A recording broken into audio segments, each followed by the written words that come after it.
Now there's one interesting incident that I'd like to conclude with that happened during the construction of the mosque.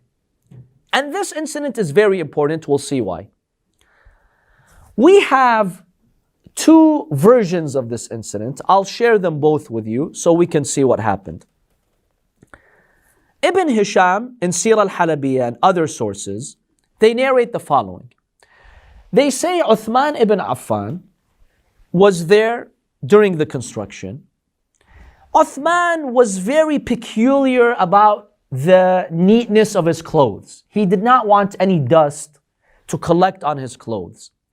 So he would very carefully pick up one stone, making sure it does not touch his garment, so it does not make it dirty, does not, so no dust would collect on it. And that's how he would contribute to building the mosque. Imam Ali alayhi salam passes by him and he sees him in that state. The Prophet himself he's got dust on his clothes. He's building this mosque and this is how you react? Unacceptable. So the Imam alayhi salam read these following lines of poetry.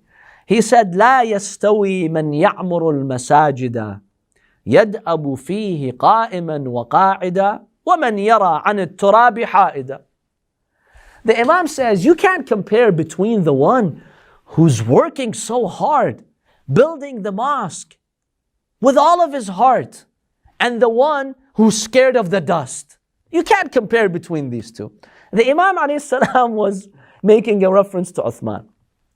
Ammar ibn Yasir hears these lines from Imam Ali. Ammar does not know who the Imam was referring to. He just heard the line from the Imam, but he did not know who the Imam alayhi salam was referring to. He's like, you know what? I like these lines of poetry. Let me recite them. So he started saying, لا يستوي من يعمر المساجد يدأب فيها قائما وقاعدا ومن يرى عن التراب حائدا. Who hears him? Uthman. Uthman comes to him and he tells him, Yabna Sumayya, oh the son of Sumayya. What did you say? What are you saying? What are you reading over here? And he took the, those palm trees, those big palm leaves, at the base of them you have that very heavy wood. You've seen it, right? Now that hurts if you hit someone. Uthman grabs one of those and he lifts it and he's about to beat who? Ammar ibn Yasir. He tells him, who exactly were you referring to when you read these lines of poetry? Tell me. If you don't tell me right now, I'm going to beat you. Immediately the companions tell the Prophet, Ya Rasulullah, there's a fight.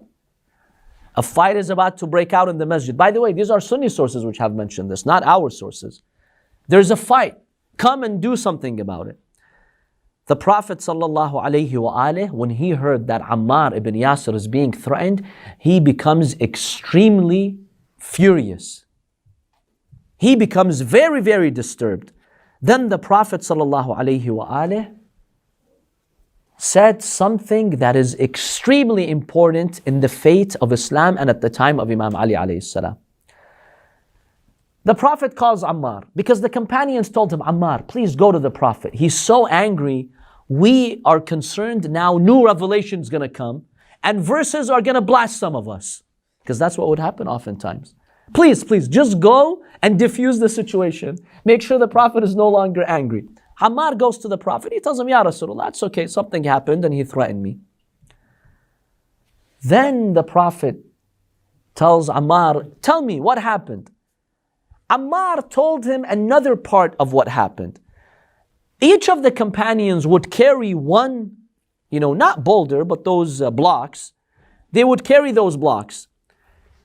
It seems that Uthman and some others, they would take their own block and put it on Ammar's block, such that he would be carrying 2 or 3. It's very heavy. Yes, Ammar, had a strong build, but carrying 3 was very heavy. An average man could only carry 1. So Ammar tells the Prophet, Ya Rasulullah, some of these companions, they're putting 2 or 3 boulders on me and they're going to kill me. I'm afraid they're going to kill me. What does the Prophet tell him? The Prophet tells him, Ya Ammar, don't worry. They can't kill you. They won't kill you. تَقْتُلُكَ الْفِئَةُ الْبَاغِيَةُ. Oh Ammar, let me tell you, in the future, the deviant, corrupt, oppressive group will kill you, while you shall be inviting them to Jannah, and they will be calling you to hell. This is in Bukhari, by the way. This last segment is in Bukhari, that the Prophet said this to Ammar. Why is this important? That's how he dies at the Battle of Siffin. Ammar dies at the age of 90, by the way, because he was at the age of the Prophet. He was born the year of Am al-Fil, the year of the elephant. So he's at the same age of the Prophet. So 30 years after the Prophet, who was 63, he's now 90, almost 90. Ammar was 90 at Siffin, the battle between Imam Ali alayhi salam and Muawiyah. Now, if you look at Muslim history, unfortunately, many Sunni schools of thought, they hold Muawiyah with high regard. Why? He's a Sahabi, he's a companion, he met the Prophet. After the conquest of Mecca, he became Muslim and he's Katib al-Wahy, and they come up with many stuff for him. You know, he used to write revelation and so on and so forth. And he's Khal al-Mu'mineen. He's the uncle of the believers because of his relationship with the wife of the Prophet. So they gave him a lot of virtues. This hadith, which is in Bukhari, so they cannot reject, this hadith poses a dilemma. The Prophet told Ammar, oh Ammar, the evil ones, the people of hell, they shall kill you. Ammar died at Siffin. He was fighting with Imam Ali alayhi salam. He was fighting who? Muawiyah. He is killed at the Battle of Siffin. You know, Muawiyah, this statement that the Prophet said to him was like a trophy that he would carry in his lifetime, all the time. In fact, you know what companions would say? They would say, whenever we would get confused, who's on the right path and who's not, we look at Ammar. Who is he following? Because the Prophet gave him that guarantee he's one of the people of heaven, and that the people of hell shall kill him. So this was extremely important in the life of Ammar, and in demonstrating that Imam Ali ibn Abi Talib alayhi salam was on the right path. That's why when Ammar was killed at Siffin, you know, many people were confused at Siffin. Who's on the right side? There was propaganda. Many had been brainwashed. People really sometimes did not know, is Imam Ali on the right path or is Muawiyah on the right path? Who's the aggressor here? As soon as Ammar ibn Yasir is killed at the Battle of Siffin, many people join Imam Ali alayhi salam. They're like, that's a clear sign. Ammar was killed in this battle, and the companions have witnessed that the Prophet in Medina said to Ammar that you will call to the path of heaven, and they, your killers, are calling to the path of hell, and al-fi'atul baghiyah, the deviant, oppressive group shall kill you. That actually shed a lot of light on who was on the right path.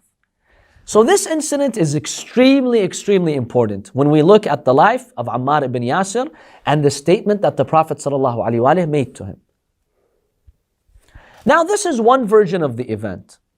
Some scholars have not accepted this version. They accept a slightly different version. Why? Some of them say Uthman ibn Affan was in Habasha when the Prophet migrated. So how did he get to Medina so quickly? By the time the news would reach the people in Abyssinia, Ethiopia, that the Prophet had migrated, and they would come back to Mecca, get their belongings, and then go to Medina. That takes a lot of time. So this probably was a different Uthman. Some have stated it could have been Uthman ibn Mad'un, who had this like skirmish with Ammar ibn Yasir, and the Prophet said what he said.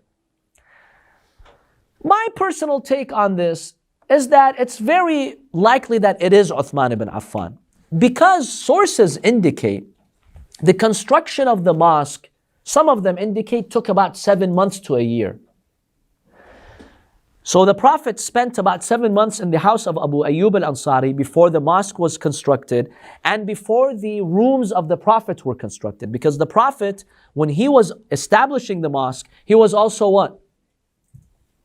He was also building his house, which was right by the mosque, such that the Prophet would open his door and you would enter the mosque area. And the other companions did the same. Later, the Prophet, of course, banned them from opening their door to the mosque, except Imam Ali alayhi salam, as we shall see. Only he had the right to enter the mosque from the main door. So if you have 7 months, it's very likely that Uthman had heard about the migration and he migrated. You know, we don't find anything unusual about this. Do you find anything unusual about that? We don't. In any case, there are these several reports. The very last opinion over here is that this statement, which was made by the Prophet ﷺ to Ammar ibn Yasir, actually happened after Khaybar.